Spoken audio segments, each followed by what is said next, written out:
ഒരു ചെറിയ കൈസഹായം എന്ന് പറഞ്ഞ് വിളിച്ചുകൊണ്ട് പോകുന്നത് രാവിലെ ഒരു ഇനാഗ്രേഷൻ പരിപാടിയുണ്ട് ഗൈസ്. അപ്പോൾ അതിൻ്റെ വിശേഷങ്ങൾ നമുക്ക് ഇന്ന് കാണാം. പരിപാടി നടക്കുന്ന വെള്ളയമ്പലത്താണ് ഗൈസ്. അതുകൊണ്ട് രാവിലെ മഞ്ഞ് വീഴുന്ന മുമ്പേ വീട്ടിൽ നിന്ന് വന്ന് വിളിച്ചുകൊണ്ട് പോവുകയാണ്. വിശന്ന് കുടലെത്തിയപ്പോൾ ഞാൻ ഇറങ്ങി ഒരു കടയിൽ നിന്ന് പഴം വാങ്ങിച്ച് കഴിച്ചു. രാവിലെ ആയതുകൊണ്ട് കുറച്ചുകൂടെ പോയപ്പോൾ വീണ്ടും വിശന്നു. പിന്നെ ഒരു ചായയും വാഴക്കപ്പും കഴിച്ചു. ഇതിൻ്റെ ഇനാഗ്രേഷൻ ആണ് ഗൈസ്.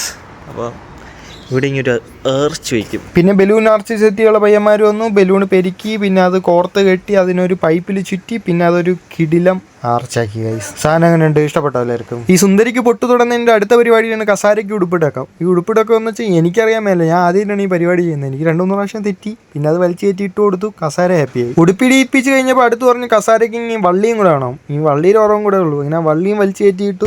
ഇതുപോലെ എല്ലാ കസാരയിലും ഇടണം ഗൈസ്. കഥ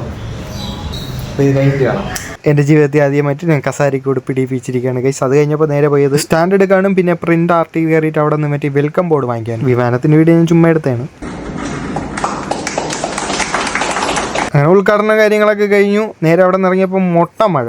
പിന്നെ ആ മഴ മുഴുവനും ഞാൻ അവിടെ നിന്നുകൊണ്ട് പരിപാടി എന്നപ്പോൾ 3 മണിയായി ഗൈസ്. എനിക്ക് വിശക്കണേന്ന് പറഞ്ഞ് വിളിച്ചപ്പോൾ പിന്നെ ചേട്ടൻ പറഞ്ഞപ്പോൾ കഴിക്കാൻ പോകുന്നു. നേരെ പോയി ഒരു ബിരിയാണി തട്ടി അകത്താക്കി. ഷീച്ചേട്ടൻ വരുമ്പോൾ 9 മണിയാവും എന്ന് പറഞ്ഞപ്പോൾ ഞാൻ അവിടെ നേരെ ബസ് കയറി സ്കൂട്ടായി. അത് കഴിഞ്ഞ് വീട്ടിലെത്തിയപ്പോൾ ഒരാൾ വീണതാ നെറ്റിയും മുഴച്ചു വെച്ചുകൊണ്ടിരിക്കുക. പിന്നെ എന്തൊക്കെ പറഞ്ഞ് കരച്ചിലൊക്കെ അങ്ങ് മാറ്റി. പിന്നെ അടുത്ത വീഡിയോ ആയിട്ട് വീണ്ടും കാണാം ഗൈസ്. അപ്പോൾ എല്ലാവരും ലൈക്ക് അടിക്കണേ.